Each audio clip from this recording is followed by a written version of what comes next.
Continuando entonces con la química de las macromoléculas, ya hemos hablado de enzimas, vamos a hablar a continuación de glúcidos. ¿Qué son los glúcidos? Primero son macromoléculas orgánicas que contienen carbono, hidrógeno y oxígeno, y la proporción entre hidrógeno y oxígeno está en una relación de 2:1, 2 átomos de hidrógeno por cada átomo de oxígeno. Y esto hace que originalmente se los conociera como hidratos de carbono. De hecho, en la actualidad también se sigue utilizando el nombre porque hace referencia justamente a la relación de cantidad de átomos de oxígeno e hidrógeno en la molécula. Un glúcido puede ser o bien un polihidroxialdehído o bien una polihidroxicetona. Es decir, que tiene, por lo que indica el nombre, varios oxidrilos y un grupo cetona, y tiene, si no, varios oxidrilos y un grupo aldehído. ¿Sí? Entonces, para reconocerlo en la fórmula me encontraré varios oxidrilos y debo encontrar o bien el grupo carbonilo en un extremo de la cadena carbonada, en cuyo caso será una aldosa, o un carbonilo en un carbono secundario, en cuyo caso será una cetosa. ¿Sí? La clasificación, que es una de las primeras cosas que hablamos cuando hablamos de un grupo de sustancias, las clasificamos. Hay diferentes criterios de clasificación.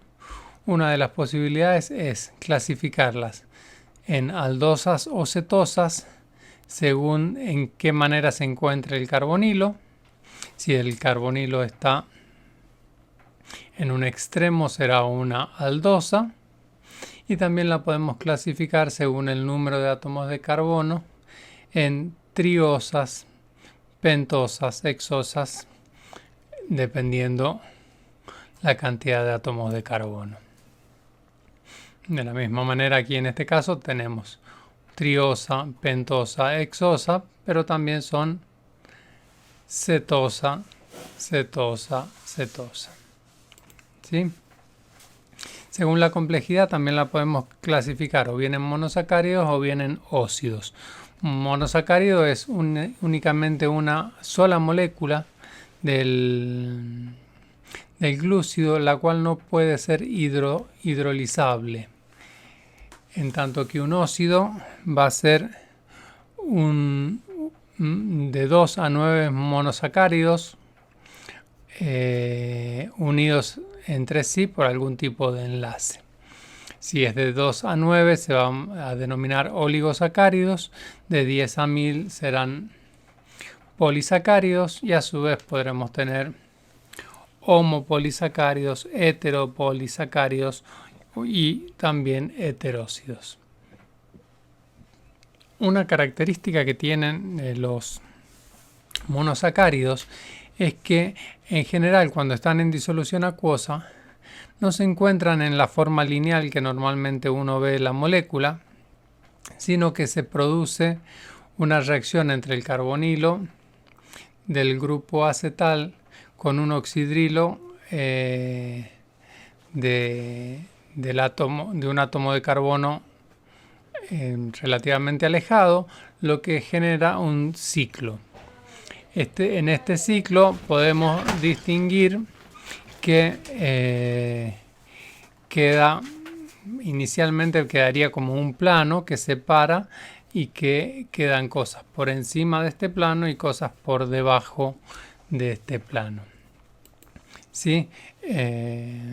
Normalmente cuando uno ve la fórmula como una cadena lineal, esto no se nota, pero surge esta formación del hemiacetal específicamente cuando está en disolución acuosa. Además,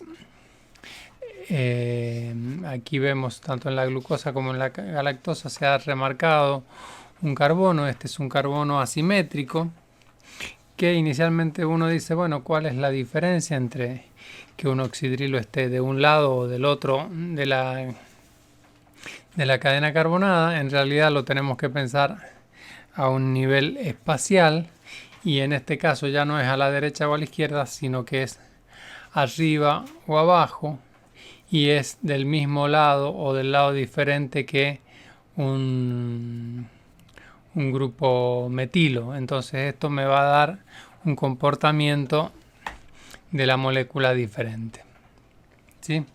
En realidad, cuando decíamos un plano que divide la molécula en una zona de arriba y una zona de abajo, en realidad no es propiamente un plano, sino que debido a la forma tetraédrica de las uniones del átomo de carbono, genera una estructura como una silla o como un bote, según cómo esté formada la molécula, ¿sí? Dentro de esta disposición, de nuevo hablando como si fuera un plano, vemos que en el plano puede pasar que haya un oxidrilo que quede debajo del plano y en un sentido opuesto del metilo, o puede pasar que el oxidrilo esté en el mismo semiplano que el grupo metilo. En un caso voy a hablar de una posición, voy a hablar de la alfa de glucosa, y en el otro caso voy a hablar de la beta de glucosa. ¿Por qué? Porque cuando se vayan a formar los disacáridos, esa diferenciación entre alfa y beta va a dar lugar a diferentes tipos de enlaces con diferentes propiedades. Dentro de los monosacáridos, volviendo al tema, se identifican por el nombre que tiene el sufijo osa. Así podemos hablar de manosa, glucosa, fructosa, galactosa, desoxirribosa o ribosa, que son monosacáridos que están presentes en sangre, en fruta, en leche, en los ácidos nucleicos, en tejidos vegetales, etc. Dentro del grupo hay de los sacáridos, hay un grupo que no son propiamente sacáridos, son los alditoles, que son el caso del xilitol, el sorbitol y el manitol, que se utilizan como edulcorantes para productos sin azúcar. Estos son dulces, sin embargo tienen algunos efectos secundarios. No obstante, si lo comparamos con una aldosa o con una cetosa, vemos que en este caso le está faltando el carbonilo, le está faltando el carbono con el doble enlace oxígeno, ¿sí? Los disacáridos, entonces, la siguiente clasificación, están formados por dos monosacáridos que pueden ser o bien iguales o bien distintos. También se reconocen porque tienen en su nombre la terminación osa, y en este caso vamos a decir que son hidrolizables. Hidrolizables viene de la palabra hidrólisis, hidroagua, lisis, ruptura. Significa que estos disacáridos, estas dos moléculas que están unidas, puedo conseguir que se rompan debido a la acción del agua sumado a un medio ácido o la presencia de una enzima. Decíamos, la unión entre estos dos monosacáridos puede ser de tipo alfa o beta. Esta unión alfa o beta, ya vamos a analizar, le produce diferentes propiedades al disacárido. Respecto de la palabra, si es glucosídico o glicosídico el enlace, en realidad los dos nombres son válidos, pero refieren a dos situaciones diferentes.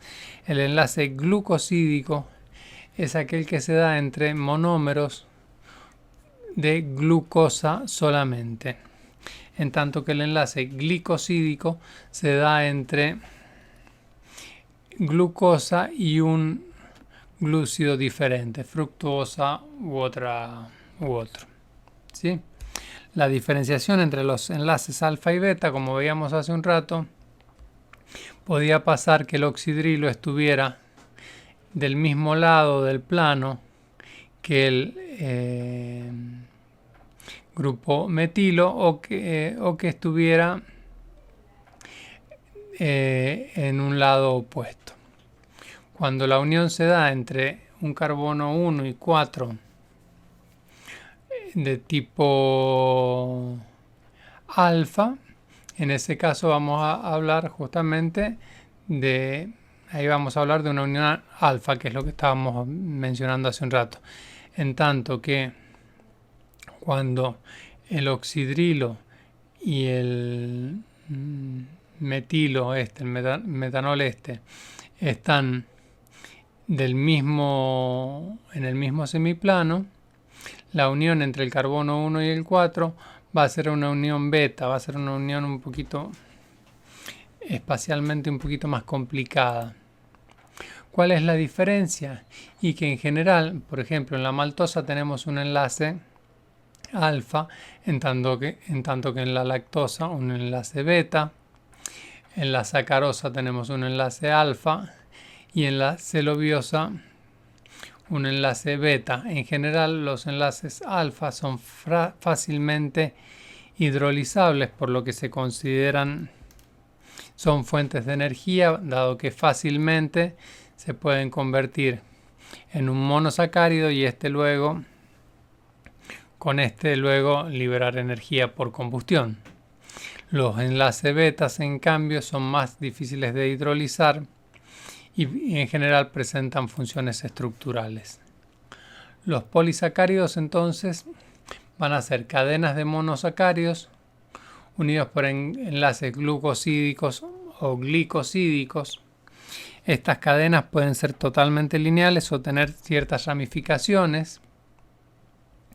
Durante el proceso de polimerización, como aparecía en la imagen anterior, se libera, al unirse el oxidrilo con este otro oxidrilo, se libera una molécula de agua, de manera tal que cuando se produce la hidrólisis se requiere la presencia de agua. Los polisacáridos en general no se van a disolver tan fácilmente en agua, pueden de hecho ser insolubles y originar dispersiones coloidales. No son cristalinos, ni tienen un sabor dulce, ni tampoco un carácter reductor, que ya vamos a hablar. Un ejemplo típico de un monosacárido, de un polisacárido, es el almidón de maíz, la clásica maicena, o el almidón que está presente en la papa. No es algo dulce, sin embargo contiene monosacáridos polimerizados. ¿Sí? Entonces, cuando la unión entre los distintos monosacáridos es de tipo ácido, el resultado, el polisacárido obtenido, tiene una función energética en los distintos organismos y está presente, por ejemplo, en semillas, raíces y tallos, que sería el caso del almidón de la maicena. La maicena es almidón de maíz, y en el caso del glucógeno, que es el modo en que almacenan en el hígado y en músculos estriados, donde se almacena como reserva energética. La presencia de amilasas y otras enzimas desramificantes pueden permitir la hidrólisis de estos homopolisacáridos, en tanto que aquellos que tienen un enlace del tipo beta, este enlace más cruzado, producen polisacáridos más difíciles de hidrolizar. Tal es el caso de la celulosa, presente en los tejidos vegetales, en el papel, la pectina en algunas frutas, en paredes celulares, y la quitina, por ejemplo, en los exoesqueletos de algunos artrópodos. Luego, para hablar de los heteropolisacáridos, simplemente para nombrarlos, tenemos la hemicelulosa, las gomas, los mucílagos, los mucopolisacáridos y los heterócidos, que están presentes en muchos compuestos y en muchos organismos vivos. ¿Sí? Por último, para terminar y para recordar y relacionar, tenemos que hemos estado hablando de heteropolisacáridos y polisacáridos, hemos estado hablando de sacáridos y hemos estado hablando en el video anterior, de enzimas. Y para recordar con esta imagen que apareció en el video anterior, tenemos que las enzimas van a ser estos catalizadores orgánicos, van a ser los encargados de permitir la hidrólisis de determinados